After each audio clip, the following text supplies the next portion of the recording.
교회다운 교회, 교회답게 되게 해달라는 기도의 찬양 여러분 함께 들으셨는데 그 기도가 얼마나 무서운지 모릅니다.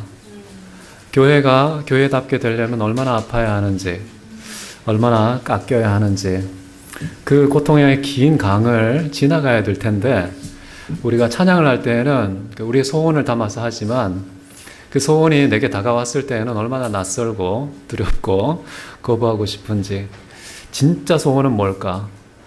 정말 교회다운 교회, 마음에 사모하는 중심성 이런 것이 우리 각자에게 먼저 회복되는 게 필요하다 생각이 들고요. 또 은혜를 받을 때에 좀 즉각적인 은혜, 뜨거운 은혜, 화끈한 은혜 이런 걸 받으면 휘발성이 강해서 금방 사라져요. 까먹습니다. 그 다음날 자고 일어나면요, 내가 정신이 차려가지고 내가 미쳤지 어제. 그래서 어제 받았던 은혜를 다 버리고 망각하고 또 오늘의 익숙한 나로 살아가는 경우가 많습니다.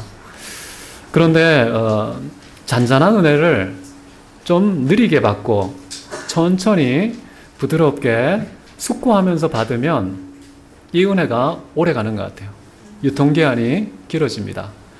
제가 오늘 여러분과 나누고 싶은 것은 성경, 특별히 디모데후서, 사도 바울의 유언서와 같은 이 말씀, 한 교회를 책임지는 디모데에게 마치 하나님의 교회를 맡기는 듯한 그런 심정으로 써내려간 이 글을 차곡차곡 한 줄 한 줄 함께 보면서 과연 오늘날 교회가 추구해야 되는 교회다움 이것은 무엇인가, 이런 것을 말씀이라는 가장 신앙의 토대가 되는 그런 텍스트에 닻을 내리고 함께 생각하고 또 깊이 숙고하고 실제로 내 개인이 발달린 교회가 되고 우리 전체가 또 교회 공동체가 되는 이런 길로 함께 나아갈 수 있으면 좋겠다. 그런 마음으로 여러분과 함께 5시간 장거리 여행 떠나도록 하겠습니다. 제가 파워포인트를 준비했는데요. 생각보다 높은 위치에 모든 사람이 볼 수 있는 그런 자리가 아닐 수도 있다는 생각이 들어서 가능하면 제가 좀 읽어드리면서 모두가 듣고 그 다음에 또 설명하고 이렇게 하도록 하겠습니다. 괜찮겠죠? 네. 일어서서 그냥 화끈하게 막 감정을 이렇게 퍼붓는 그런 부흥회도 할 줄 압니다. 할 줄 알지만은 차분한 말씀의 나눔 이런 것도 중요하다고 생각하고 제가 황 목사님 설교 한번 들어보니까 성도님들의 내공이 보통이 아니구나. 저런 설교를 다 들으시는구나 생각을 하고서 제가 안심하고 제 스타일대로 해도 되겠다 싶어서 그냥 나누도록 하겠습니다. 함께 디모데 후서 뭔지 간단하게 제가 이렇게 요약했습니다. 바울이 죽음의 임박을 감지하고 쓴 유언장 같은 마지막 서신이고요. 주님의 교회에 생명을 던지고 뼈를 묻는 심정으로 섬겼던 지극히 헌신적인 목회자의 최후가 대단히 쓸쓸한 그런 내용으로 담겨 있기도 합니다. 화려하고 웅장한 그런 송별회 이런 것으로 예를 갖춘 게 마땅함에도 불구하고 심지어 함께 일하던 동역자들까지 자신의 곁을 떠나고 의사 누가만 남아있는 그런 외로운 상황 속에서 붓을 들고 쓴 편지라고 보시면 되겠고요. 더군다나 그 쓸쓸하고 외로운 상황 속에서 신분조차 죄수이고 자기가 서 있는 곳은 감옥. 여기는 어디? 그러면 감옥. 나는 누구? 죄수. 이런 상황에서 아무도 곁에 없는 이런 외로움 속에서 진리의 예리한 붓을 들고 교회를 설명하는 이런 책을 썼다는 건 우리에게 와닿는 바가 참 크다고 생각을 합니다. 그런 똑같은 바울의 심정으로 우리가 함께 보면 좋겠다 싶고요. 자, 이런 내용을 볼 때 저는 요한이 떠올랐습니다. 세례 요한. 주님은 흥해야 하겠고 나는 쇠해야 되겠다. 이런 요한의 고백. 비록 이런 문장을 바울의 입술에서 내뱉지는 않았지만 어쩌면 그는 삶이라는 거대한 입체적 입술로 고백하고 있는 게 아닌가. 정말 자기는 흥하지 않고 쇠하는 이 최후를 맞이하고 그 속에 하나님만 홀로 흥하시는 이런 인생의 마침표를 찍을 수 있는 사람이 얼마나 될까? 우리는 화려한 최후를 원하잖아요. 뭔가 많은 사람들의 기념이 될 만한, 흠모할 만한 그런 마지막 순간을 맞이하고 싶지, 이렇게 아무도 찾아오지 않고 눈길도 주지 않고 악취까지 풍기는 그런 최후를 아무도 맞이하고 싶지 않은데 마치 형장의 이슬로 목이 달아난 그런 세례 요한처럼 감옥에서 이제 최후를 맞이하는 이런 분위기 속에서 사도 바울이 글을 쓰니까 참 와닿는 마음이 남다릅니다. 자, 여기 보면은요, 복음 때문에 당하는 고난으로 말미암아 이렇게 볼품없는 최후를 맞이하는 것, 이것은 대부분의 사도들이 보였던 아름다운 전통, 아름답다라고 했습니다. 세상이 죄인으로 규정하는 감옥에서 최후를 맞이하는 사도의 그 비장한 유언, 이게 바로 디모데 후서가 되겠는데요. 세상에서 죄인으로 마지막 순간까지 규정되는 것의 역설적인 의미는 뭘까요? 만약에 하나님께서 바울의 손을 들어주면은 온 세상은 어떻게 되는 겁니까? 바울을 죄인으로 규정한 세상의 죄인으로 발각되는 것이죠. 들통나는 것이죠. 그래서 누군가를 판단한다는 것은 그 판단의 헤아림으로 헤아림을 받게 되어 있습니다. 그런데 온 세상이 바울을 일컬어서 너는 감옥이 집이야, 너의 신분은 죄수야 라고 비판을 하고 정죄를 했다면 역설적으로 온 세상이 그렇게 똑같은 그런 판단이 되돌아오는 그런 일이 있기 때문에 혹시가 우리가요, 이 세상에서는 정말 만물의 찢기처럼 버림받는다 할지라도요, 걱정하지 마십시오. 믿음의 선배들이 이미 남겨놓은 발자취가 있습니다. 아, 그분도 이 길 갔지? 외롭지 않아요. 이미 발자국이 있기 때문에 두렵지도 않습니다. 그런 차원에서 이 글들을 함께 보면 좋겠다는 것이고요. 또 디모데 후서를 읽으면 비장한 결단이 가슴에 차오르는 것을 느낍니다. 죽음을 앞둔 사람의 마지막 교훈, 유언과 같은 사도의 묵직한 당부가 사명의 허리를 졸라매게 만드는구나. 말씀으로 싸우는 군사의 용맹에 대해서 말합니다. 말씀으로 공동체를 세우는 일꾼의 열정, 죽을 때까지 멈추지 않는 사명자의 결의, 이것이 읽는 동안에 우리에게 이입되면 좋겠다 싶고요. 그 사명의 길 끝에 외로운 죄수라는 초라한 모습이 기다리고 있다 할지라도 달려갈 길이라면 절대 포기하지 않는 세상과 교회 공직자의 본분이 무엇인지 이 서신을 통해서도 확인할 수 있다라고 생각을 합니다. 막 떠나고 싶죠. 이렇게 비장하면 내가 안 듣고 싶어 라는 마음이 앞설 것 같습니다. 자, 이제 1장부터 한번 보겠는데요. 총 4장입니다. 여러분들 들으시면서 이제 질문을 이렇게 적어도 괜찮고요. 마지막 시간에는 좀 질의응답을 하면서 서로 생각을 섞는 시간도 갖겠습니다. 지금은 이제 강의 차원에서 일방적으로 제가 전달만 하겠는데요. 1장이 뭐냐? 사도 바울은 자신을 하나님의 사람인 사도로 소개합니다. 이 의미가 뭐겠어요? 디모데라는 믿음의 아들에게 굳이 사도라는 교회의 공적인 직함을 쓴다는 것은 이게 사적인 문서가 아니라 공적인 문서다. 비록 사적인 관계가 있다 할지라도 그 너머의 공공성을 의식하고서 썼구나 라는 사실을 자신이 사도로 밝힌 이런 내용에서도 확인할 수 있고요. 자, 수신자인 디모데의 거짓 없는 신앙에 대해서 언급하며 칭찬합니다. 믿음의 아들이 부르심을 받았을 때에 그에게 주어진 사명도 기억으로 떠올리게 만들고요. 그 사명을 감당하기 위해 그에게는 능력, 사랑, 절제의 영이 선물로 주어졌다라는 사실도 일깨워 줍니다. 이런 내용이 1장의 주류를 이루고 있는데요. 그리고 뒷부분은 오직 성령으로 충만하면 주님의 증인이 되는 것과 바울이 죄수로서 투옥된 것을 부끄럽게 여기지 않고 오히려 그 고난을 자랑으로 승화시켜서 받아들일 수 있는 독특한 해석학이 우리에게 주어질 수 있다는 것. 오히려 복음과 함께 고난을 받는 것을 기뻐하는 역설적인 반응도 우리가 보일 수 있다는 것.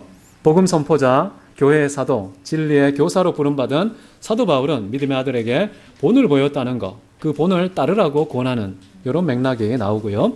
사명의 길을 가다 보면 협력하는 사람들도 있고 방해하는 사람들도 있지 않습니까? 이에 바울은 사람을 붙들지 말고 그리스도의 신앙과 사랑과 소망을 붙들면 된다 라고 얘기합니다. 고난이 없다는 게 아니에요. 정말 원수 같은 사람이 없다는 게 아니에요. 우리 인생의 무대에 늘 등장합니다. 모든 사람에게 원수 한둘쯤은 있습니다. 어떤 사람은 한 트럭도 있습니다. 좀 맷집이 센 분들은 좀 큰 걸로 주십시오 이렇게 기도하시면 됩니다. 그런 원수들을 변화시킬 수 있으면 진짜 실력 증명된 거 아닙니까? 진짜 믿음 확인된 거 아닙니까? 정말 단단한 믿음의 사람 되고 싶다면은 너무 달콤하고 부드럽고 편한 그런 길을 가면은 편하기는 한데 성장은 하나도 없습니다. 진짜 성장하려면은요 돌부리에도 걸려 넘어지는 일들이 있어야죠. 그래서 암초 같은 인간들 많이 만나시는 거 나쁘지 않습니다. 왜 내 인생에 하나님께서 이런 인간들만 보내? 라고 역정 부리는 사람이 있을 수 있는데요. 하나님이 얼마나 사랑하셨으면 저런 또 돌부리를 나에게 보내셨나 생각하고서요. 쌍수 들고 환영하는 태도. 화끈하게 이런 신앙의 태도로 살면은 세상이 도망가지 않겠습니까? 귀신이 7길로 도망가는 것처럼 뭐 이런 인간이 다 있어. 내 가치관이 통하지 않는 것을 보고 뒤집어집니다. 세상이 어지러워지는 것이죠. 그런 가치관 소망하시기 바라겠고요. 자, 1절부터 한번 들어가 볼까요? 저는 첫 번째 1절부터 5절까지가 진짜 하나님의 사람 바울이 누구인지를 잘 보여주고 있다고 생각하는데요.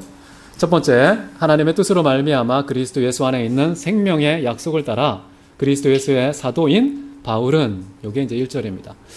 여러분이 갖고 있는 성경하고 좀 다르죠? 이건 제가 그냥 개인적으로 번역했습니다. 제가 번역한 거라서 개역 개정하고 조금 다를 수 있는데요. 저는 조금 더 문자적인 번역을 했어요. 그래서 한국말로 있는 단어가 헬라어에 없으면 뺐어요. 근데 헬라어에 있는데 지나간 것도 추가해서 했으니까 혹시 이거 비성경적인 사람 아니야? 라고 생각하지 마시고요. 다른 번역의 사람이라고 생각하시면 되겠습니다. 자, 바울은 유대 사회에서 출세를 보증하는 가장 화려한 스펙 있음에도 불구하고 자신을 소개할 때 사도의 신분을 선호해서 자기의 호칭으로 삼습니다. 사도가 무슨 뜻인가요? 보냄을 받은 자. 자, 첫 번째 사도라는 직분, 여기 보면은요, 하나님의 뜻으로 말미암아 주어졌다. 인간의 의지로 말미암아 성취한 것도 아니다라는 사실을 알 수가 있겠죠. 여기서 우리가 이해해야 될 것이 뭐가 있겠습니까? 하나님께서 우리 각 사람을 부르시는 분이구나 라는 것을 알 수 있고요. 그 부르심의 직분은 저마다 고유하구나 라는 사실을 알 수 있고, 그것은 사람에게 충성하는 것이 아니라 부르신 분이 하나님이시기 때문에 하나님께 충성하고 그의 뜻과 나라를 이루기 위해서 부르셨구나 라는 것을 사도 바울은 이 짧은 문장 속에 나타낸 것이죠. 내가 사람을 기쁘시게 하랴, 하나님을 기쁘시게 하랴. 사람을 기쁘시게 했다면 내가 그리스도의 종이 아니니라. 자기 신분을 걸고서 내가 누구를 위해 사는지, 그 삶의 방향성, 화살표에 대한 아주 정확한 인식이 바울에게 있었다라는 것을 알 수 있겠죠. 둘째, 사도의 직분은 그리스도 예수 안에 있는 생명의 약속을 따라 주어진 것이다 라고 말합니다. 자, 저는 이런 생각을 합니다. 부르심의 근거와 사명은 일치한다. 여기 보면 부르심의 근거가 두 가지잖아요. 하나님의 뜻으로 말미암아, 첫 번째. 두 번째는 생명의 약속을 따라. 그러면 사명은 뭐겠어요? 그런 근거에서 부름을 받았기 때문에 그것을 열매 맺고 성취하는 것이 사명 아니겠습니까? 그래서 사도 바울은요, 자기를 사도로 소개하는 순간 나는 하나님의 뜻을 이루기 위해서 이 땅에 보냄을 받은 사람이야. 두 번째는 생명의 약속이 나를 통해서 땅끝까지 전파되길 원한다는 사명감도 함께 품고 있는 것이죠. 여러분은 어떻습니까? 나는 사도하고 결이 다르지 라고 생각하지 마시고요. 저마다 자기 인생에 사도로 부름받았습니다. 하나님께서 여러분을 어떤 달란트를 맡겨놓으시고요. 어떤 분야에 보내시고 누군가를 만나게 하셔서 그곳에서 사도의 사명을 감당하게 하신 거예요. 보냄을 받은 자라는 거예요. 교회의 어떤 제도적인 직분을 말하는 게 아닙니다. 우리는 모두 부르심을 받았고 보내심을 받았다. 그래서 이 땅에 어떤 철학자는 이런 말을 하죠. 세상이라는 무대에 툭 던져진 존재, 기투라는 표현을 쓰죠. 저는 그 동의하지 않습니다. 목적도 없고 이유도 없고 동기도 없고 그냥 무작정 툭 던져졌으니까 그게 자유다? 자유입니까? 진정한 자유는 동기가 없는 게 아닙니다. 목적이 없는 게 아닙니다. 나는 목적으로부터도 자유로워. 동기로부터도 자유로워. 이유로부터도 자유로워. 권위, 질서, 규범 이거 모든 것들로부터 자유로워 라고 주장하는 철학자가 인간은 세상이라는 무대에 툭 던져진 존재다. 그래서 책임질 것도 없고 도덕이란 똑바로 살아야 될 그런 기준도 없고 내 마음대로 내 뜻대로 내가 왕인 것처럼 내 마음대로 살면 돼. 이런 판단의 어떤 철학적 기반을 그런 식으로 표현했던 것이죠. 저는 동의하지 않습니다. 모든 사람은요, 무려 하나님의 보내심을 받았습니다.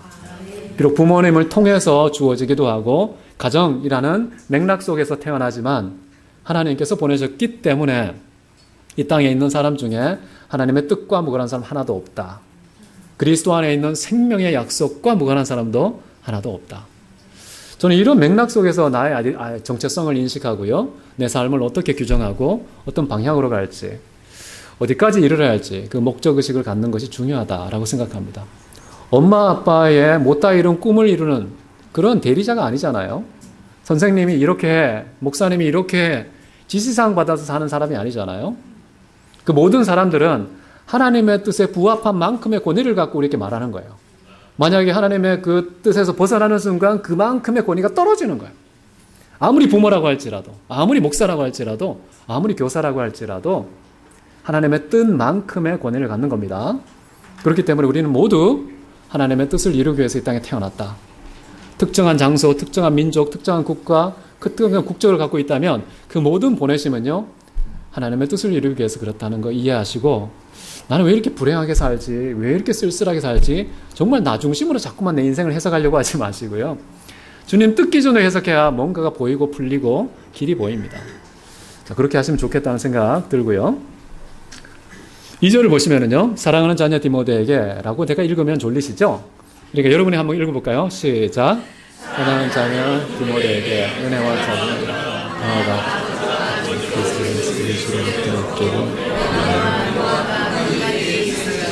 자, 사도 바울은 여기서 지금 믿음의 자녀 디모데에게 기원을 하죠.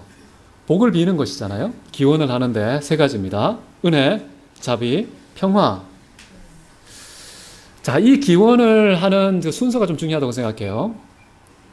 아까 앞부분에서 뭐 나왔죠? 자신의 부르심을 알고 사명이 무엇인지 깨달은 다음에 기원을 하는 거예요.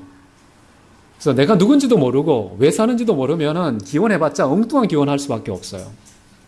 인간적인 기원은 할 수 있겠죠. 근데 사도 바울은요, 가장 중요한 인생의 본질과 목적이 뭔지를 알고 믿음의 자녀에게 최고의 기원을 해야 되잖아요.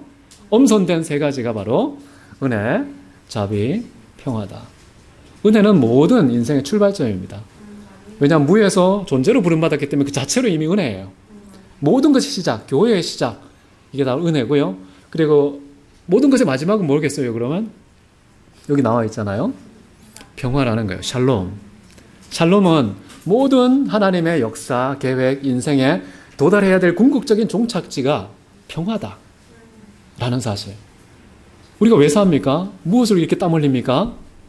더불어 함께 그리스도의 거대한 몸을 이루어서 화평을 이루면서 사는 것. 이게 다른 창조적인 관점에서 본다면요, 하나님께서 원래 창조하시고 부여했던 그 상태와 질서의 회복이 이루어지는 샬롬, 무질서와 혼돈이 사라져버린 참된 평화와 안식이 이루어지는 것이 샬롬이거든요. 그게 교회의 끝이에요. 내 인생의 끝이에요. 그래서 그냥 상투적으로 그냥 교회 편지마다 이렇게 기원을 하니까 뭐 반복해서 나온다고 생각하지만 그렇지 않아요. 철학이 있습니다. 반복되는 것일수록 중요하기 때문에 그런 거예요. 모든 편지마다 이런 인사말을 하는 이유는 이게 교회의 정체성이기 때문에 그래요. 믿음의 사람들의 정체성이 이 두 가지 기둥으로 되어 있기 때문에. 그 사이에 모든 것은 하나님의 자비로 말미암은 것이, 내용이 다 자비예요. 그렇게 이해하시면 되겠습니다. 또 중요한 것은 뭐냐 하면요, 하나님께서 우리 부르셨다고 그랬죠? 보내셨다고 그랬죠? 그래서 우리의 사명은 뭐냐 하면 그분의 뜻을 이루고 하나님의 약속, 생명의 약속을 땅끝까지 전파하는 것인데요. 이런 사명에 충실하지 않은 사람이 과연 이런 기원을 자기 자녀를 위해서 할 수 있을까? 여러분, 낯짝이 있지 않습니까? 보면은요, 우리를 부르시고 보내신 사람하고 우리가 기원해야 될 대상하고 똑같은 분이에요. 동일인이에요. 그런데 부르심에 충실하지도 않고 사명과 무관하게 살면서 기원은 하는 거, 이 말이 됩니까? 앞뒤가 안 맞잖아요. 그래서 정말 복을 비는 권한, 자격, 기본적인 도리는 바로 나의 부르심을 알고 내 사명에 충성되게 살아가는 그런 사람만이 누군가를 기원할 수 있는 자격이 있는 거예요. 아무나 할 수 있는 게 아닌 겁니다. 그렇기 때문에 사도 바울은 정말 충실히 그 삶을 목숨도 아끼지 않고 살아왔고, 이제 그 하나님과의 그 긴밀한 신뢰 관계 속에서 믿음의 자녀에게 축복을 비는 그런 모습이 우리에게도 있으면 좋겠다라는 생각을 해봅니다. 3절입니다. 시작. 나는 밤낮으로 쉬지 않고 붙들고 있는 나의 기도에서 너에게 기여할 겁니다. 내가 깨끗한 양심으로 조상 때로부터 섬기는 하나님께. 자, 사도 바울이 어떤 인물인지 보면은요, 밤낮으로 쉬지 않고 기도하는 사도구나 라는 사실을 알 수 있죠. 저는 기도의 본질이 뭐냐 하면은 창조자와 피조물 사이의 관계성과 피조물의 정체성을 가장 잘 드러내는 종교적인 활동이라고 생각합니다. 왜 기도합니까? 우리는 부족하잖아요. 우리는 의존적이잖아요. 외부의 도움과 필요 없이는 살 수 없습니다. 여러분 코로 숨 쉬고 계시죠? 산소가 코에 매달려 있지 않으면 아무도 살 수 없어요. 우리 일상 삶만 보더라도 외부에 의존하지 않고 자립해서 독립해서 자존하는 사람이 아무도 없어요. 근데 하나님은 스스로 계신 분이시죠. 하나님만 홀로 그러세요. 땅에 있는 모든 피조물들은요, 하나님 의존성을 갖고 있습니다. 우리의 인격도, 우리의 자유도, 우리의 삶도, 우리의 생존도 항상 하나님 의존성을 갖고 있는데, 그렇기 때문에 우리는요, 피조물에 마땅한 도리로서 창조대에 대해서 취해야 될 태도가 있습니다. 그게 구하는 거예요. 잘 먹고 잘 살게 해주세요. 이런 것도 있습니다. 결과적으로 그렇게 나오죠. 그렇지만 피조물은요, 하나님 없이는 단 한순간도 살 수 없습니다. 한순간도 존재할 수 없습니다. 성경에도 나와 있잖아요. 우리가 그를 힘입어 기동하며 있으며 사느니라. 이런 말씀이 나오죠. 히브리서 1장 3절을 보면 이런 말도 나옵니다. 하나님께서 만물을 그 권능의 말씀으로 붙잡고 계시다. 서스테이닝 한다는 거예요. 떠받치고 계시다는 거예요. 만약 그 말씀의 기운을 빼시면 어떻게 될까요? 존재가 존재하지 못합니다. 존재할 때도 하나님께서 말씀으로 지으셨다고 나오고요. 존속하는 것도 하나님의 그 권능의 말씀으로 유지되는 겁니다. 그런데 우리 눈에 보이지 않으니까 없다고 생각하고 나랑 무관하다고 생각하는 경향이 있지만은 믿음의 사람들은 보지 못하는 것에 증거 꽉 붙잡고 그것을 알죠. 이 세상이 말씀으로 지어진 줄 우리가 믿음으로 아나니, 믿음으로 아니면 모릅니다. 그렇기 때문에 우리는 믿음으로 얼마나 우리가 하나님께 의존하고 있고 그분 없이는 단 한순간도 못 산다는 사실. 저는 그 사도행전 17장을 좋아합니다. 거기 보면 이런 표현이 나오죠. 아테네의 최고 철학자들 앞에서 바울이 입을 열었습니다. 뭐라고 말하냐면 하나님께서는 사람의 손으로 만든 그 성전에 가두어지시는 거기에 구겨 넣을 수 있는 존재가 아니시다. 오히려 그분은 만민에게 생명과 호흡과 만물을 친히 주시는 분이다 라고 나와요. 진행형입니다. 주고 계시다는 거예요. 여러분 생명, 여러분 거라고 생각하기 쉽잖아요. 소유권, 처분권 4개 있다고 생각하기 쉽잖아요. 그렇지 않아요. 여러분 생명, 여러분께 아니라 하나님 것입니다. 그 출처를 분명히 알지 못하면은 내가 내 생명을 함부로 소비할 때가 있습니다. 남용, 오용할 때가 많죠. 지나치면은 그 생명을 막 처분할 수 있는 자살이라고 할 수 있겠죠. 있어서는 안 되는 거죠. 왜냐하면 내 게가 아닌데 남의 것을 그렇게 훼손하면 안 되는 것이죠. 자, 그런 면에서 우리가 피조물이 누구인지, 창조라는 누구인지 그 분명한 그 차이를 확인하는 사도 바울은요, 쉬지 말고 기도하라고 그랬죠. 항상 기도하라고 그랬죠. 무시로 하라고 그랬죠. 그만큼 기도가 뭡니까? 내 주제를 파악하라는 거예요. 피조물의 정체성을 한순간도 망각하지 말라는 거예요. 그래서 범사의 하나님을 의지하라는 겁니다. 이게 믿음 아니에요? 그래서 우리는 믿음으로 말미암아 사는 의인이에요. 오직 의인은 그렇습니다. 믿음이라는 것은 의존성, 신뢰, 그분의 도움 없이는 한순간도 살 수 없음이라고 말할 수 있는데 그것이 우리는 피조물이기 때문이고 창조자 앞에 취할 마땅한 태도구나라는 사실을 이해하면 좋겠고요. 자, 그리고 일이 많을수록 저는요, 기도 시간이 줄어드는 게 아니라 더 많이 의존해야 된다 이렇게 생각합니다. 그래서 기도 적게 하는 분은 보니까 할 일이 별로 없구나 이렇게 생각하시면 됩니다. 할 일 많은 분들은 새벽에 늘 개근을 하시죠. 새벽일 뿐입니까? 밤에도 나와서 주님 앞에 씨름하시고 그런 분들 보면 하나님께 도대체 이분에게 얼마나 많은 일을 맡기셨길래 저렇게 철저하게 지독하게 의존한가 그렇게 생각할 수 있잖아요. 그래서 기도 여러분 많이 하십시오. 그리고 혹시 나한테 맡겨진 일이 별로 없다 싶으면 기도로 때를 쓰십시오. 내가 이렇게 기도 많이 하는데 하나님 안 맡기셔야 되겠습니까? 비율이 안 맞잖아요 라고 하면서 하나님께 살짝 귀여운 협박을 할 수 있다 라고 생각을 합니다.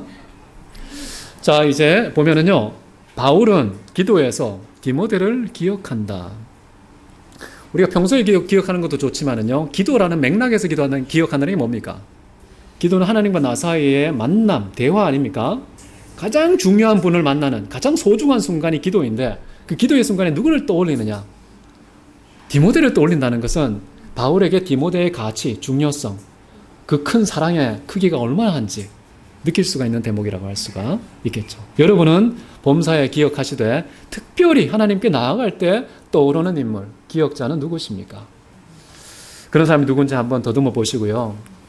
여러분 중에서 정말 가장 연약한 사람, 가장 외로운 사람, 그러면서도 어쩌면 나에게 가장 대척점에 있는 원수 같은 사람도 떠올려서 그 소중한 시간에 그들을 기억하고 기도로 하나님께 올리는 이런 태도를 취하는 게 좀 좋다고 생각을 해요.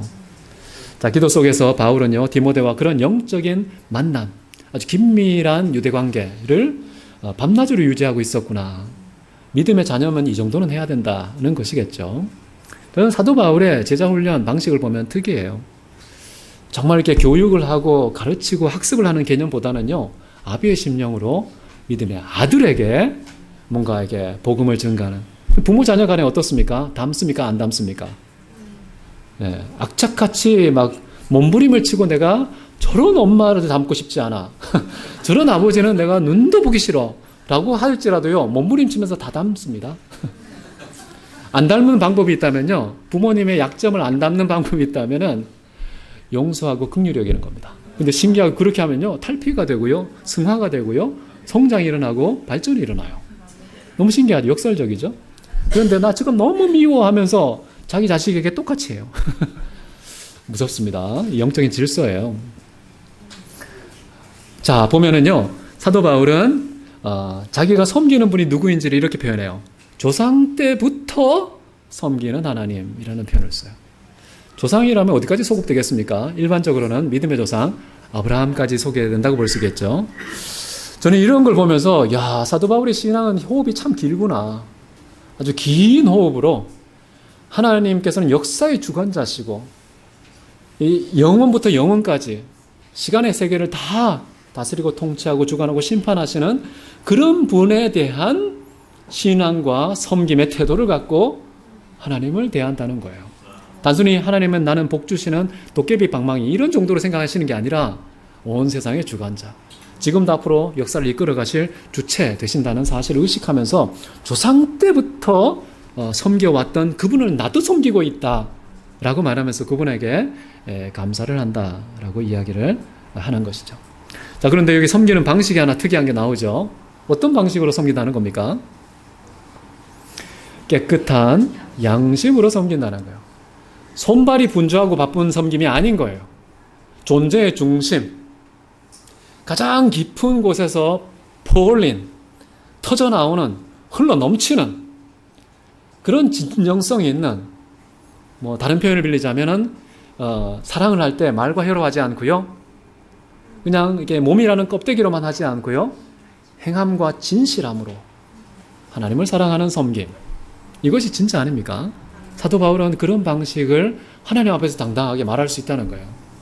그래서 우리는 혹시 일반적인 신앙생활 속에서 뭐가 하나님께 늘 반응하고 있는지, 그냥 손만 그런지, 찬양할 때 입술만 그냥 시끄러운, 나도 모르게 이렇게 구호를 외치면 내 스스로 다 만족이 돼서 다 섬긴 것 같은 이런 착시 효과 때문에 진심으로, 깨끗한 양심으로 섬기지 못한 것은 없는지. 우리는 대개 이제 왜 하나님 나는 복을 안 주시지 생각하기 쉽습니다. 그런데 우리 자신을 돌아보는 게 더 필요해요. 양심으로 섬기지 않았잖아요. 영혼으로 섬기지 않았잖아요. 저는 아가서를 참 좋아하거든요. 그래서 아가서 책도 썼습니다. 근데 아가서를 보면은 재미있는 표현이 나와요. 내 영혼이 사랑하는 사람이라는 표현이 나와요.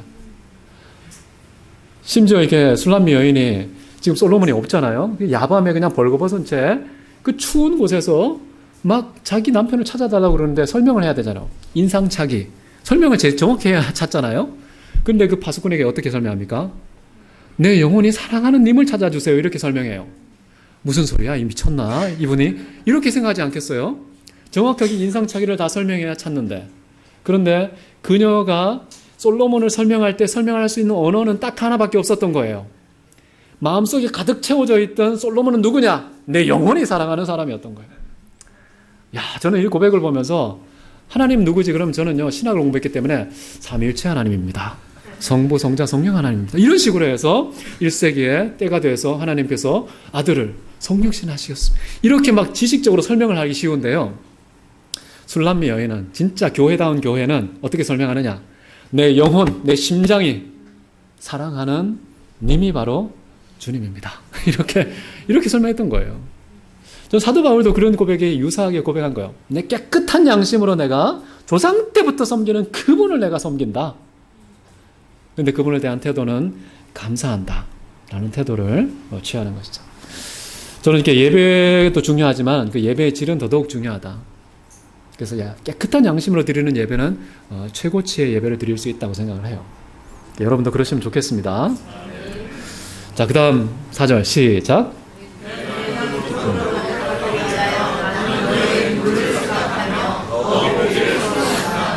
네, 여기 보면은 또 참 가슴 울리는 단어들이 많이 나옵니다. 내가 기쁨으로 가득하기 위하여라는 목적을 밝힙니다. 디모데를 생각하면 기쁨이 막 차오른다, 충만하게 된다. 얼마나 사이가 좋습니까?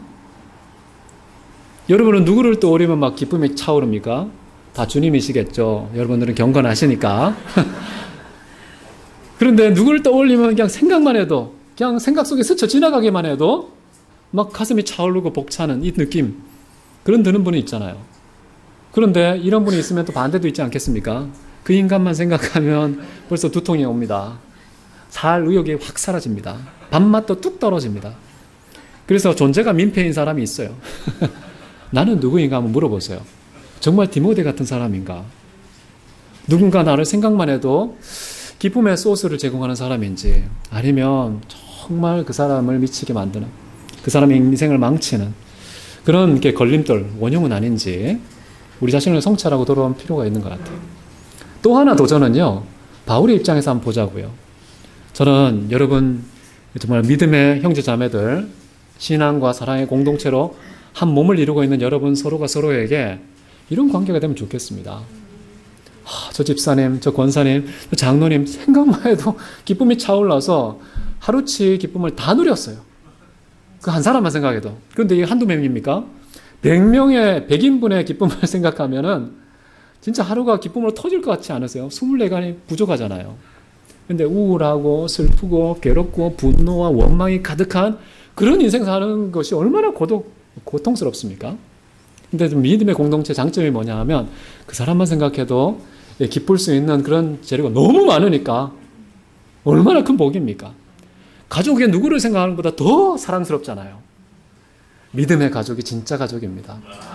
예수님도 엄마가 옆에 왔지만은요, 저 여자라고 좀 차갑게 대하셨어요.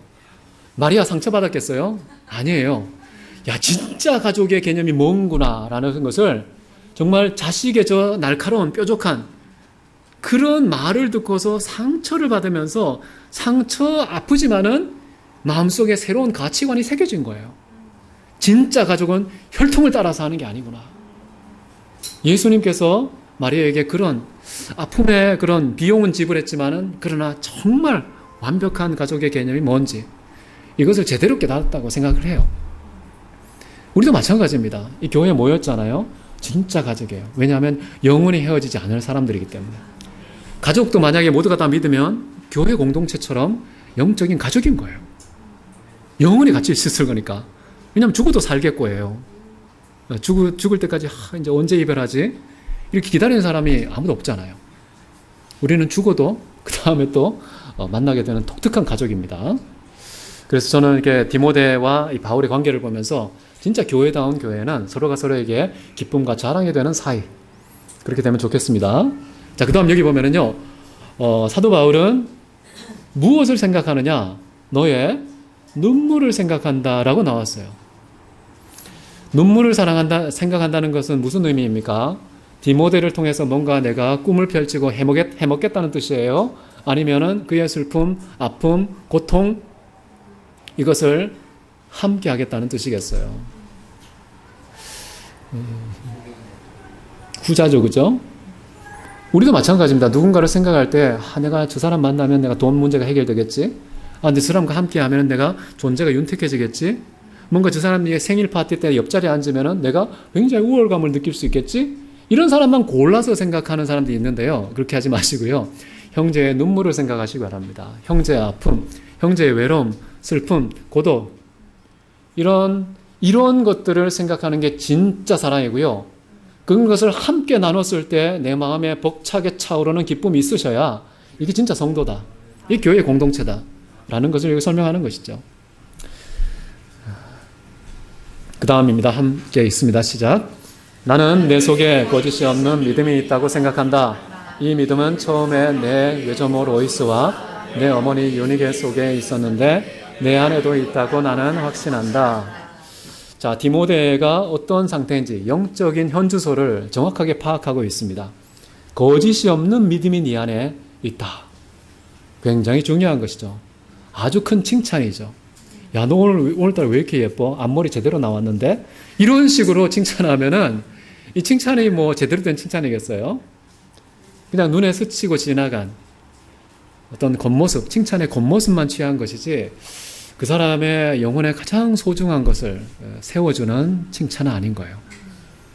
그래서 누군가를 바라볼 때에 그 사람의 중심성, 야, 보니까 신앙에 거짓이 없네. 이것을 읽을 수 있는 그런 친밀한 그런 유대관계 이런 것을 우리가 만들어가면 좋겠다라는 생각이 들고요. 그런데 이런 칭찬할 때 주의해야 됩니다.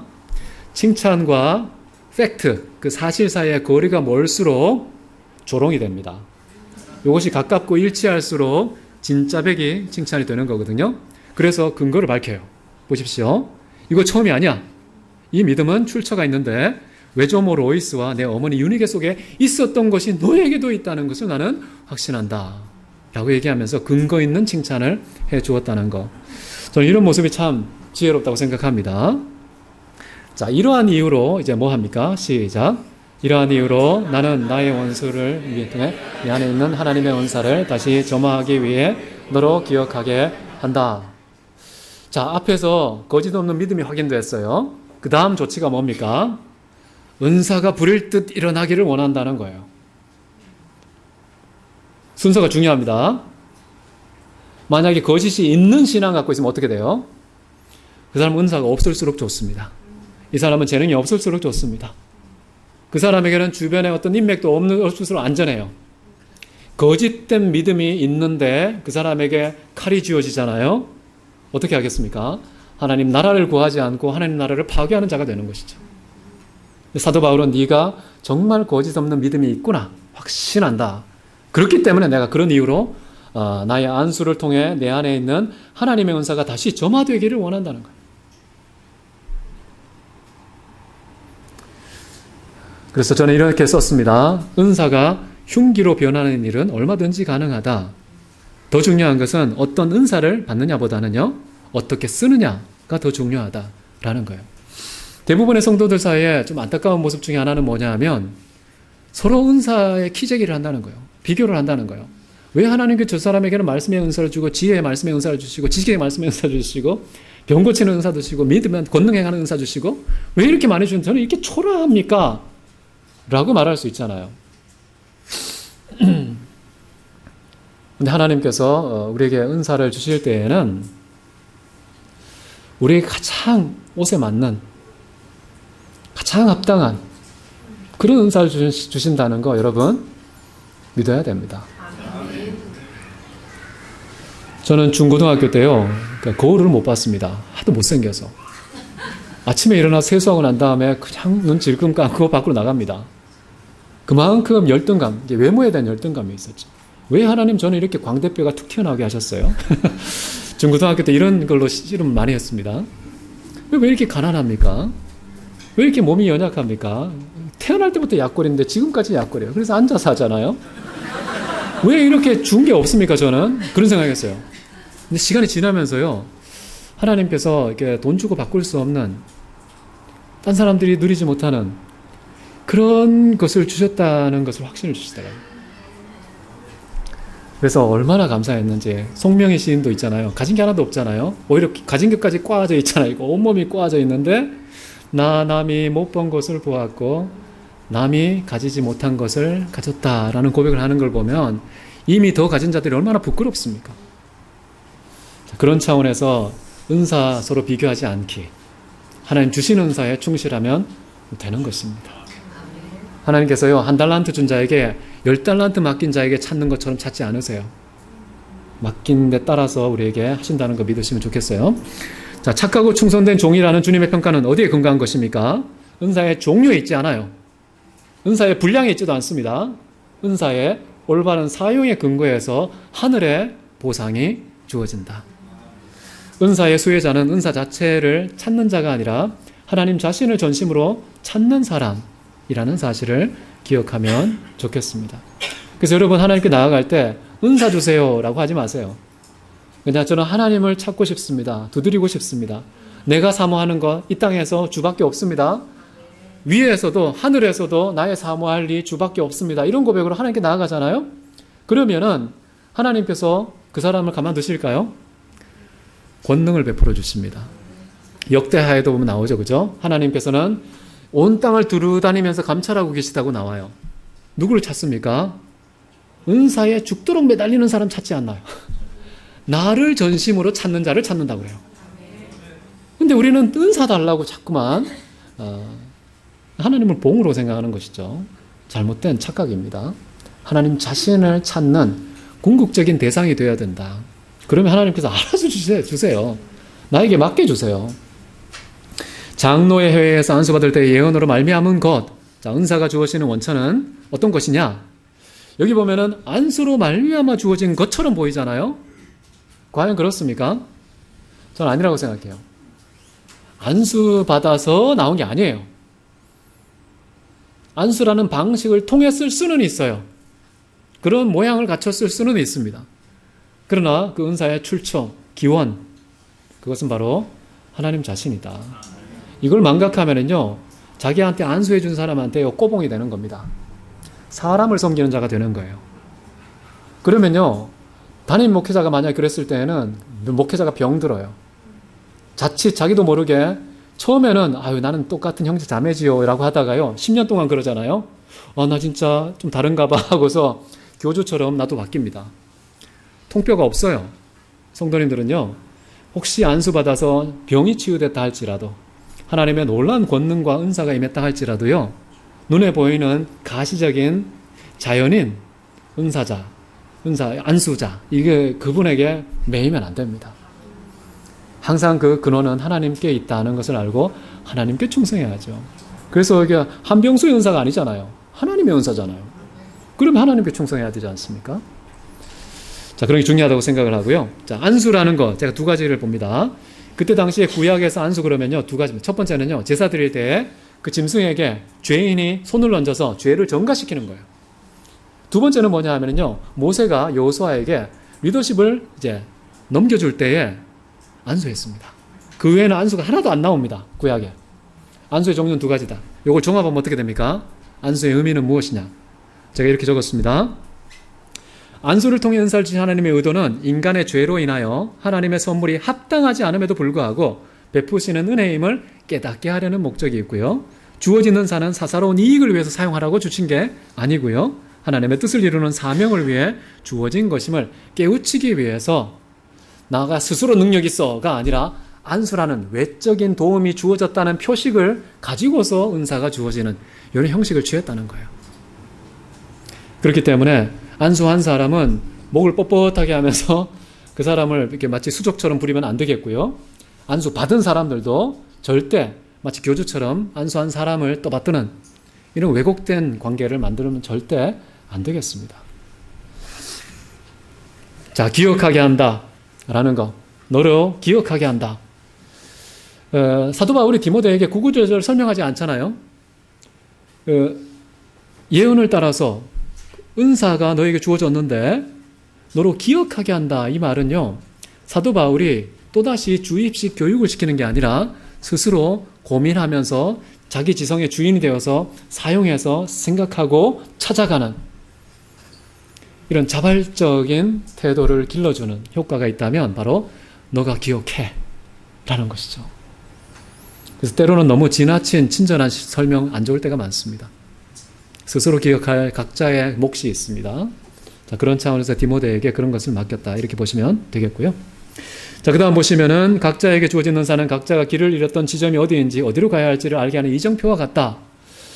전 청년들을 많이 만나는 교수잖아요. 그러니까 대학생들이 고민하는 게 가장 중요한 것은 자기의 적성이 뭔지 몰라서 자기 전공 분야가 진짜 내 인생을 걸어도 되는지 모른다는 거예요. 두 번째, 이 전공 분야를 하고서 이제 졸업하면 내가 어디로 가야 될지 모른다는 거예요. 제가 생각하는 게 이겁니다. 상담을 할 때 이런 얘기를 하죠. 너 뭘 제일 잘하니? 이것만 하면 그냥 행복해지고 기뻐지는 게 뭐냐? 그리고 이거 하면 너만 좋아지지 않고 주변에 있는 사람이 칭찬까지 하는 게 뭐냐? 저는 이 세 가지 질문이 겹치는 부분이 그 사람의 재능이라고 생각하고요. 그 사람의 사명이라고 생각하고 가야 될 길이라고 생각해요. 그래서 혹시 나에게 주어진 재능, 나는 보니까 사교성이 뛰어난 것 같아. 사람들 만나면 바로 친화력이 발동을 해서 금방 친구가 돼. 원수 같은 사람도 서로 웃고 막 회복된다는 이런 재능이 있는 사람들은요, 하나님께서 특별히 부여한 그 사회성, 사교성, 친밀감, 이런 것을 가지고 어떻게 섬길까? 찾아보면 쉽게 찾아져요. 그런데 하나님께서 그 은사를 주셨는데 엉뚱한 데 가서 막 생판 모르고 나한테 은사가 하나도 없는 것을 막 발견하고 만들어내야 되니까 얼마나 많은 시간을 허비하며 얼마나 고통스럽게 일하며 일했음에도 불구하고 칭찬도 못 받고 월급도 못 받고 고생만 하는 경우가 많잖아요. 그러면 안 됩니다. 하나님이 각자에게 주신 은사와 재능이 있어요. 그것을 가지고 발견하고 개발하고 나에게 즐거움과 기쁨과 행복을 누리되 이것을 흘러 넘치는 방식으로 남에게 나눠주고 공유하는 겁니다. 그러면 나의 기쁨과 내가 속한 공동체의 기쁨이 함께 가는 것이죠. 그렇기 때문에 우리는요, 모두가 발이 아니에요. 모두가 손이 아닙니다. 모두가 눈이 아니고, 모두가 코가 아니고, 모두가 다 저마다의 역할을 감당해야 되는 고유한 지체라는 거예요. 그거 발견해야 되죠. 그래서 여러분도 혹시 좀 삶의 의욕이나 어떻게 살아야 될지 막막하신 분 계시면은 하나님께 내게 맡기신 은사가 뭔지 한번 곰곰이 점검하시면 된다 싶습니다.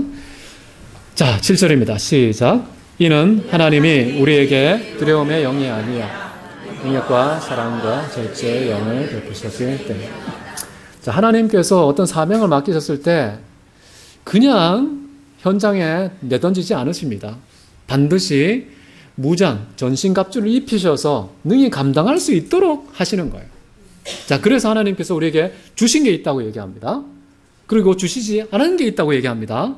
요거 혼돈하면은 인생이 꼬입니다. 주시지 않은 게 뭐죠? 두려워하는 마음, 두려워하는 영은 주시지 않았다는 거예요. 여러분 뭐 두려운 거 있습니까 지금? 근심 걱정되는 게 있습니까? 그거 하나님 주신 마음이 아니라고 그랬죠. 그런데도 꾸역꾸역 챙겨서 악착같이 두려워하죠. 그러시면 안 되는 거예요. 하나님 주신 거 누리기에도 바쁜데 안 주신 거 챙기지 마십시오. 그래서 이거 그러면 하나님 안 주셨으니까 누가 주셨겠습니까? 마귀가 줬거나 아니면 다른 요소들이 준 거예요. 여러분 복의 개념이 뭡니까? 하나님이 주신 건 다 복이에요. 그리고 하나님이 주기를 원하시는 거 다 복입니다. 그런데 하나님이 아닌 다른 것에서 온 것은 복이 아니에요. 복을 가장한 유혹과 속임수와 시험입니다. 잘 분별하셔야 돼요. 그리고 하나님이 우리에게 주기를 원하시는 것이 아니라 내가 갖고 싶어 하는 것을 추구하는 것도 유혹입니다. 진짜 복은요, 하나님의 뜻을 따라서 하나님으로부터 우리에게 주님의 뜻대로 주어진 것, 이게 진짜 복이거든요. 근데 이게 두려운 마음은 안 줬다는 거예요. 이렇게 명확하게 밝혔음에도 불구하고 헷갈리면 안 된다는 거예요. 두 번째, 준 것은 뭐라고 나옵니까? 여기 보면은 능력과 사랑과 절제의 영이다 라고 나옵니다. 자, 능력. 여러분 혹시 능력 있습니까? 자랑하지 마십시오. 왜냐하면 여기 뭐 주어졌다고 나왔잖아요. 내 거 아니잖아요. 내 것인 것처럼 생색냅니까? 사도 바울은 그것만이 아니라 내게 있는 것 중에 받지 않은 것이 하나도 없다고 얘기하면서 어찌 자랑할 수 있겠느냐? 자랑할 수 있는 게 딱 한 가지밖에 없어요. 연약함, 못남, 부족함, 그거 내 거니까. 자랑으로 분류될 수 있는 항목은 그거밖에 없고 다른 모든 있는 것들은 다 하나님이 주셨다는 거예요. 이런 소유가 분명하게 인식되지 않으면 감사한 삶을 못 살아요. 자, 그렇기 때문에 이게 능력이 있다면 여러분께 아니라요, 주어진 것이구나. 주어졌다면은 내 마음대로 쓰면 됩니까? 주신 자의 의도를 따라 써야 되잖아요. 그러니까 능력을 항상 하나님의 뜻을 따라 사용하셔야 된다. 그 다음 뭡니까? 사랑. 사랑이라는 거, 사랑하는 마음을 하나님이 주십니다. 나는 정말 차갑고 메마르고 사람들에게 정말 사랑보다는 미움, 증오, 분노만 전달하는 사람이 있다면 하나님 기도하십시오. 하나님이 주신 영이 이거 아닙니까? 사랑을 주십시오. 근데 하나님께서 아끼시겠습니까? 하나님의 사랑은요, 무한해요. 줘도 마르지가 않아요. 하나님의 사랑은요, 영원해요. 잠시 있다 소멸되는 게 아닙니다. 변덕스럽지가 않아요. 그 하나님의 사랑 구하시면 여러분 자녀들 10명의 자녀가 있어요. 다 사랑할 수 있습니다. 여러분이 섬기는 주변에 사람들이 있다면 그 사람들 다 사랑하고 남을 수 있는 바닥이 나지 않는 무한한 사랑의 원천 하나님이 계시잖아요. 그렇기 때문에 기도하시면 됩니다. 주십니다. 자, 마지막은 절제하는 것이죠. 이 절제라는 것도 굉장히 중요합니다. 자, 이 두려움과 수치심, 이 두 번째는 수치심이 나오는데요. 한번 읽어보겠습니다. 시작. 그러므로 너는 우리 주님의 증거와 또는 내가 그의 사로잡힌 자가 된 것을 부끄럽게 여기지 말고 하나님의 능력을 따라 복음과 함께 고난을 받으라. 자, 여기 보면 이제 부끄러움 이야기가 나옵니다. 태초에 인간이 타락했을 때 그들이 감정을 차지했던 두 가지 요소가 그겁니다. 내가 두려워서 숨었나이다. 벌거벗었기 때문에 부끄럽다고 얘기를 합니다. 이 두 가지, 수치와 공포, 이게 태초에 인간에게 나타난 가장 원초적인 감정입니다. 철학자들도요, 인간이 어떻게 이런 행동을 하고 이런 것을 발전시키고 개발하고 만들어내고 하는 것을 분석하면서 도대체 왜 인간은 집을 만들지? 왜 옷을 이렇게 입지? 왜 공동체를 만들지? 그 모든 인간 행동 다 분석해 보니까 원인이 소급해 보니까 뭐 있습니까? 수치를 가리기 위해서구나. 두 번째는 두렵기 때문이구나. 두렵기 때문에 옷을 해입고 외부로부터 나를 지키고 집을 만들고 사람이라는 집을 또 만들어서 공동체를 이루고 이런 식으로 두려움을 극복하기 위해서 인간의 문명이 이런 식으로 발전했구나라고 해석을 해요. 근데 철학은요, 거기까지만 해석해요. 우리는 뭘 알고 있습니까? 그럼 두려움의 출처는 뭐지? 수치의 출처는 뭐지? 우리는 죄 때문이라는 거 아는 것이죠. 다른 말로 하면은 하나님을 떠남. 공포가 없는 유일한 안식처는 하나님밖에 없는데 부끄러워하지 않고 벌거벗은 것처럼 드러나도 괜찮은 유일한 것은 하나님 눈동자 앞에밖에 없는데 그분을 떠나니까 두려움과 수치가 생긴다라는 거거든요. 자, 그런데 디모데에게는 말을 해요. 주님의 증거 부끄러워하지 말라는 거예요. 그리고 사도 바울 사로잡힌 거 지금 죄수의 몸으로 있잖아요. 이거 부끄러워하지 말라는 거예요. 당시에요, 주님의 증거는 복음이잖아요. 복음 증거는 어떻게 됩니까? 출교당하겠죠. 잘못하면 매를 맞고 심하면 죽습니다. 그러니까 공포와 수치가 항상 있어요. 따돌림 당할 수 있어요. 근데 그렇게 하지 말라고 얘기합니다. 이건 다른 가치관을 갖고 있지 않으면 도저히 받아들이기 어려운 조언이라고 할 수가 있겠죠. 자, 근데 여기 중요한 부분이 뒷부분 보십시오. 하나님의 능력을 따라 복음과 함께 고난을 받으라고 나옵니다. 하나님의 능력을 받았어요. 그럼 뭐 하라는 것입니까, 이제? 쫙 내버려. 이런 말이 어울리잖아요. 그런데 고난받아. 이렇게 얘기해요. 아니, 이게 엇박자잖아요. 이게 어울림이 안 되잖아요. 능력이 있으면 이제 드디어 싸워서 승리해라. 이렇게 해야 되는데 뭐라고 합니까? 그럼 이제 고난받아. 아주 특이한 능력 아닙니까? 하나님의 능력은 뭐겠어요, 그러면? 고린도전서 1장에 보면 뭐라 나오죠? 하나님의 능력과 지혜가 십자가의 도라고 나오잖아요. 십자가가 기독교에서는요, 진짜 능력이라는 거예요. 우리는 이게 금력, 경제력, 정치력, 이런 힘을 가지고서 우리는 싸우려고 하는데 성경은 다릅니다. 고난을 제대로 받아야 되는데 고난을 뚫고 지나가는 최고의 능력은 십자가를 짊어지는 거야 라고 이야기를 하는 것이죠. 저는 이런 걸 보면은 참 기독교는 세상의 종교하고 너무 다르구나 라는 생각 안 할 수가 없죠. 9절입니다. 시작. 하나님은 우리의 행위를 따라서가 아니라 영원한 시간 전부터 그리스도 예수 안에서 우리에게 베푸신 자신의 작정과 은혜를 따라 우리를 구원하고 우리를 거룩한 소명으로 부르셨다. 자, 우리를 부르시고 보내신 그 소명의 출처는 어디인가? 영원까지 소급된다는 거예요. 갑작스럽게 우리에게 다가오셔서 너 목사해, 너 목사 장로 안수 받아, 뭐 이런 식으로 급작스럽게 이루어지는 게 하나도 없고요. 만세 전부터 하나님께서 작정하신 것이다. 우리 사명의 이 고대성이 어디까지 소급되느냐? 영원까지 소급되는구나. 이런 것을 느끼면서요, 정말 이 사명을 그냥 시간 속에서 갑자기 나에게 생긴 사명과 비교할 수 없는 중요성을 느끼고 내 인생을 거기에 거는 것이죠. 이렇게 장구한 하나님의 계획 속에 나에게 주어진 사명, 무엇인지 발견하고 거기에 매진할 때 진짜 행복이 있어요. 의미 있는 삶을 살 수가 있다라는 겁니다. 자, 10절 시작. 그러나 이제는 우리의 구주 예수 그리스도의 나타남을 통하여 그 작정과 은혜를 보이셨고 사망을 폐하셨고 복음으로 말미암아 생명과 썩지 않을 것을 밝히셨다. 자, 이 구원의 놀라운 은총의 구체적인 내용을 잘 설명해 주고 있죠. 그죠?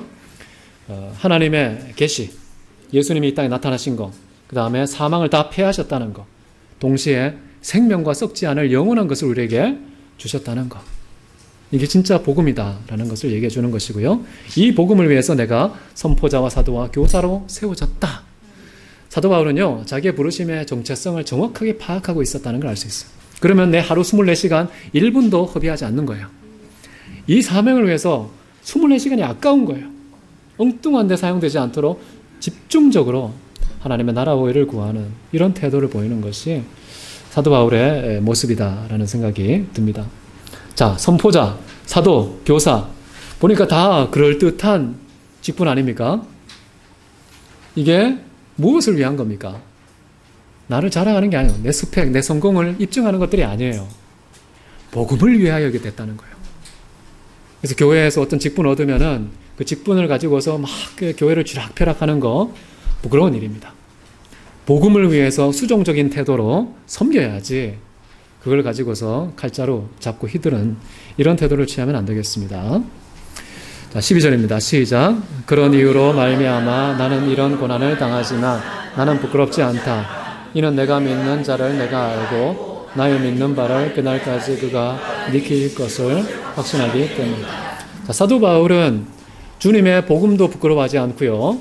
그리고 자신이 주 예수를 갇힌 당사자이지만 이것도 내가 부끄러워하지 않는다라고 말하는데 그 근거를 두 가지 제시합니다. 첫 번째는 내가 믿는 분을 내가 알고 있기 때문이다. 하나님을 아는 지식이 이만큼 중요합니다. 이 세상에 정반대의 질서와 삶을 살더라도 부끄러워하지 않을 수 있는 그 독특한 내공은 하나님을 아는 지식에서 나오는구나 라는 거예요. 그래서 여러분, 하나님을 아는 만큼요, 그만큼의 기준과 가치관을 갖고 사는 거예요. 이거 마음대로 살아내지지 못합니다. 그냥 근사한 도덕적 교훈을 많이 받았다고 할지라도 그게 되는 게 아니에요. 정말 하나님을 잘 아셔야 됩니다. 그래서 우리 여호와를 알기를 힘쓰자. 호세아가 그렇게 외치잖아요. 이 백성이 무지함으로 망하는도다. 그렇기 때문에 여호와를 악착하지 않은 것. 심지어 예수님은 요한복음 17장에서 뭐라고 얘기합니까? 유일하신 참 하나님과 그의 보내신 자 예수 그리스도를 아는 것이 영생이다. 우리의 영원한 생명 자체가 뭐냐 하면 하나님을 아는 거구나 라고 정의를 내렸습니다. 그만큼 생명을 걸어도 될 만큼의 가치를 가진 것이 하나님 지식이구나, 이걸 설명하는 거잖아요. 그래서 범사에 우리가 하나님을 알기 위해서 몸부림을 치는 게 정말 좋습니다. 자, 그 다음에는 보시면 믿는 바를 그날까지 다 지킨다는 거예요. 하나님은 어떤 분이십니까? 우리 안에 마음에 소원을 두고 행하시는 분이잖아요. 소원을 두고 나 몰라라 하십니까? 아니에요. 행하게 하시고요. 그 다음에 시작하신 분이 친히 이루시리라 이렇게 나오잖아요. 하나님께서 북치고 장구치고 또 뭐 없습니까?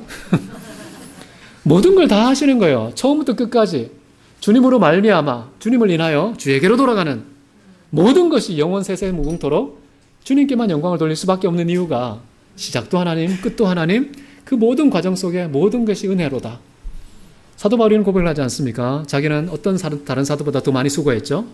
다른 어떤 사도가 더 많이 죽을 뻔했잖아요. 근데 그럼에도 불구하고 어떻게 얘기합니까? 나의 나 된 것은 내가 아니요 내 안에 계신 하나님의 은혜다 라고 고백하잖아요. 이거는 잘난 체 하는 게 아니에요. 겸손의 수사학도 아닙니다. 진짜를 말한 거예요. 알고 보니까 내가 한 게 진짜 하나도 없었네. 깨달았던 거예요. 여러분 한번 생각해 보십시오. 우리가 뭔가 의지를 발동해서 일을 하잖아요. 그 의지는 어디서 왔습니까? 의지의 출처를 파악하기 어려워요. 가만히 속을 빼보면은 내가 의지를 작동시킨 적이 없어요. 그냥 저절로 막 기계처럼 움직이잖아요. 머리가. 근데 그 사이사이에 내가 한 일이 거의 없어요. 우리가 건강하잖아요. 왜 건강합니까? 운동도 하고 밥도 잘 먹기 때문이죠. 근데 밥 먹고 난 다음에 할 일이 있습니까? 즐기기만 했잖아요. 먹고 난 다음에 다 일을 막 하는데 주문한 적도 없었고 감시한 적도 없었고 저절로 막 온 소화기관이 다 알아서 했어요. 내가 한 거 없잖아요. 하나님의 은혜입니다. 이 모든 것은요 하나님의 은혜로 다 이루어지는 것이지 내가 의지를 갖고 내가 했다라고 말하는 것은 진짜 세 발의 피도 안 되는 거예요. 그렇기 때문에 사도 바울은 모르겠어요. 그때 극미시 세계를 알았는지 모르겠어요. 극거시 세계 몰랐을 거예요. 그럼에도 불구하고 믿음으로요 정말 지극히 작은 것 하나까지라도 내가 한 게 하나도 없구나. 심지어 머리털까지 세심받은 하나님의 그 섬세한 돌보심, 간섭, 인도하심 있었구나. 이런 걸 깨닫고 자랑할 수가 없었던 거예요. 하나님을 알면 알수록요 겸손할 수밖에 없고 그분께 감사할 수밖에 없는 것이다. 이렇게 이해하시면 되겠습니다. 자, 사도 바울에게 위탁된 것은 뭐냐? 믿음이고요. 믿음을 끝까지 지키겠다는 얘기를 하고, 그리고 사도 바울이 위탁된 것은 주 예수 그리스도께 받은 사명, 곧 하나님의 은혜의 복음 증거하는 일, 이 두 가지가 바울에게 위탁된 것인데 이것을 위탁하신 분을 알고 이 위탁한 이 모든 것들을 끝까지 그분이 능히 이루어 가신다. 이런 고백으로 살았던 거예요. 저희도 이런 태도로 살면 얼마나 좋을까 싶습니다. 여러분 힘으로 하지 마시고요. 되지도 않습니다. 주님을 의지하면 좋겠고요.